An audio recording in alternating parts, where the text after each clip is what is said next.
Are you ready for your 10-minute fiction vacay? Do you need a little work break? A pick-me-up? Stay tuned. My name is Marie LeClaire, and I'll be reading one of my stories titled The Winter Ball. This story is about a young woman who had a little too much fun at her town's social events. I hope you enjoy it.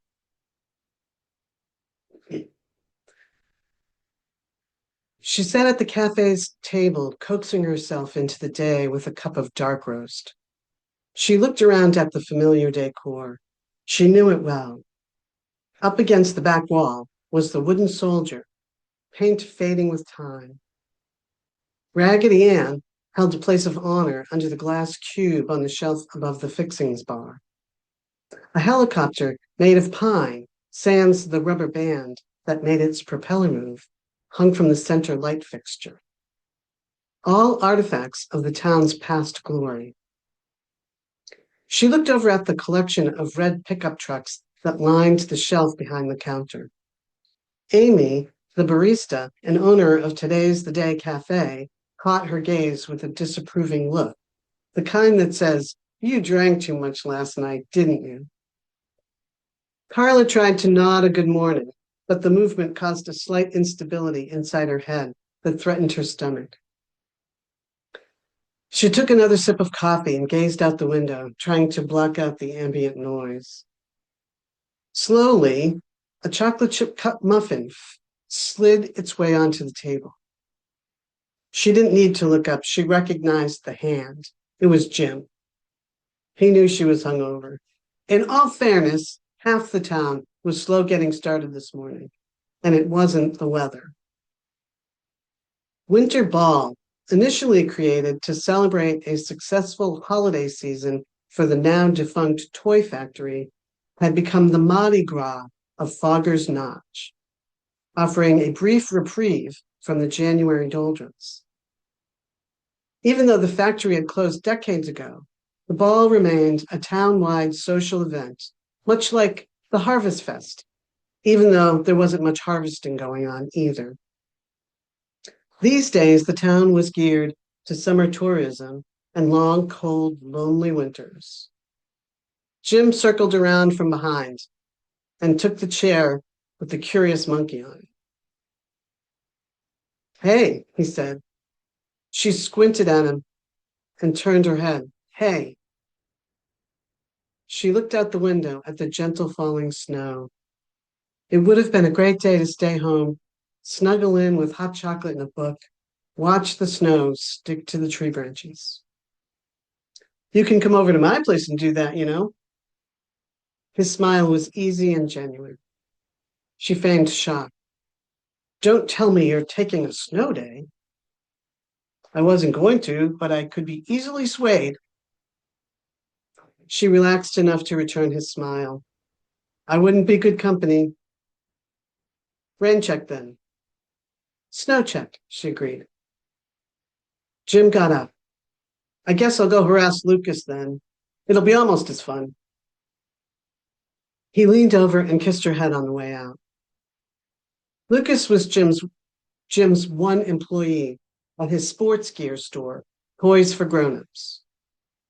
Fogger's Notch wasn't much of a winter destination, but there were a few hardy souls who came out to climb Scotch Pine Mountain or cross-country ski along the Mist River Trail. While she was contemplating how long she could reasonably sit here, her phone went off. It was her mother. She shook her head. "Hello, Mom." "Hi, honey. How are you feeling this morning?"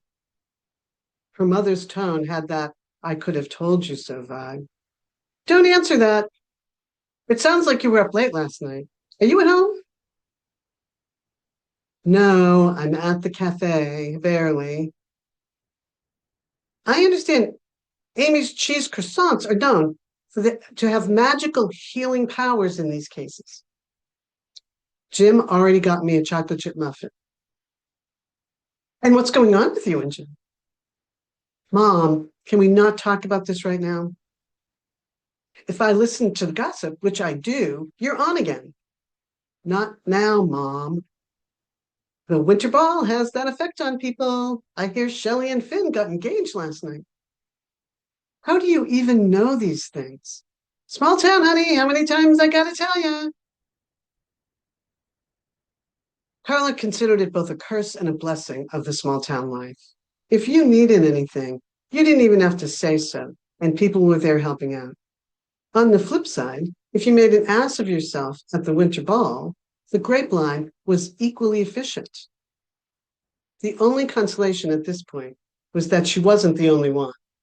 She distinctly recalled her friend Felicity going on and on in a drunkalogue about her ancestor, Cornelius Fogg, being such a great guy, founding the factory that made toys for the joy of children all over the world, or something like that. It wasn't hard to believe she was the man. As if on cue, Felicity Fogg walked past the cafe window, carrying a cardboard cup of Dunkin' coffee. Carla couldn't understand how she could drink that swill when Amy had such delightful brews as hazelnut haze and French cafe. But there's no accounting for taste, apparently. Amy came by to interrupt her musings. January Java, right? She asked, holding up a pot of the brown elixir. Yes, please, Carla moaned. How bad was it last night? You mean it or you? Okay, me. Tell me the damage. Not as bad as it could have been. Sucking face with Jim was probably the worst of it. Ugh. Carla chugged her coffee. What else? You lectured a few teenagers on being sexually responsible. Carla put her head in her hands. Amy continued. You fake baptized, I'm assuming fake, a couple of Wiccans, and spilled a drink on Jenny's grandfather. Okay, not as bad as I thought. I can work with that. A few apologies and I'm good. But I think I'll take the day off. Amy questions. It's Sunday. Yeah, your point? You're the minister. Ugh. Carla put her head back in her hands. And we've come to the end of the story. I'm happy you stayed with me. I hope you're feeling better than you were when we started. Sometimes it just takes a little vacay in the middle of the day. If you're wanting a bit more time, there are a lot of stories here on my channel to listen to. For even more stories and to sample my novels, you can visit my website, marie-leclaire.com. If you liked this story, there's more in the anthology that all take place in Fogger's Notch, a quaint little town in western Massachusetts. You can check out my novels and anthologies on Amazon. The links are in the description below. And please like and comment before you go. See you at the next vacay. I wonder where that will be.